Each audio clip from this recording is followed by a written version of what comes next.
In the ancient world, power was typically measured by two metrics: the land you could conquer and the volume of heavy, precious metals you could hoard. But across the continents, rumors persisted of an isolated sanctuary that operated on a completely different standard. They weren't stockpiling silver or jewels, but an entirely intangible kind of treasure.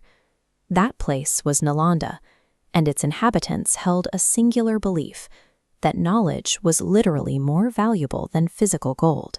Getting a piece of this wealth was brutal.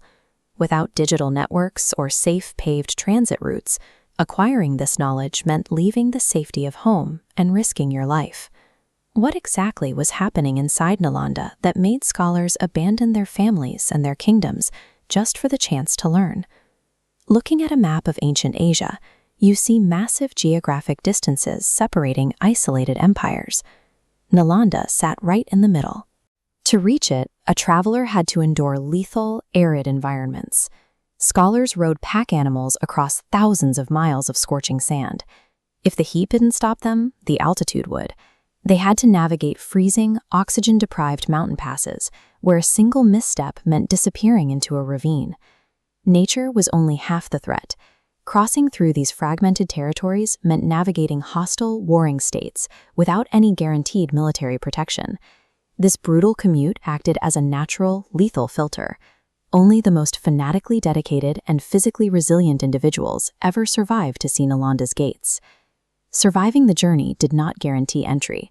Exhausted arrivals immediately faced Nalanda's legendary gatekeepers, who administered highly restrictive entrance exams right at the door.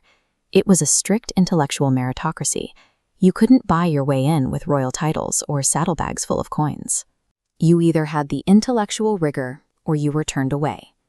For the fraction of scholars who did pass, the real work began. Life inside the campus ran on a punishing schedule that started long before sunrise. A massive portion of their day was dedicated to physical labor, carefully scratching translations into brittle materials to preserve ancient information by hand. They processed an immense volume of data. Stacks of fragile manuscripts were painstakingly copied, character by character, day after day. Following the lectures and copying sessions, scholars engaged in high-stakes public debates. Theories were aggressively tested and picked apart by the sharpest peers on the continent. Nalanda operated as an intellectual crucible, engineered to take the brightest minds of the era and forge them into something even sharper. After years of this intense conditioning, a scholar's time eventually came to a close. Nalanda was an incubator built for export, not a permanent residence. Graduates would pack up the precise, fragile texts they had spent thousands of hours copying and prepare for the harrowing return journey. Watching these routes on a map, you see scholars radiating outward from this central hub, carrying their heavy bundles back over the mountains and across the deserts to their native kingdoms. The cargo they carried was profound: highly advanced mathematics, groundbreaking astronomical observations, and complex philosophies. By physically transporting these texts and ideas across borders, they seeded entirely new cross-cultural intellectual traditions all over the globe. Think about how a physical resource operates. If you have a chest of gold and hand pieces out to your neighbors, your own supply inevitably shrinks. But the ideas exported from Nalanda operated under a different economic law. Material wealth diminishes when you divide it, but intellectual wealth multiplies when you share it. These thousands of miles of travel turned the university into a hub for a transcontinental network.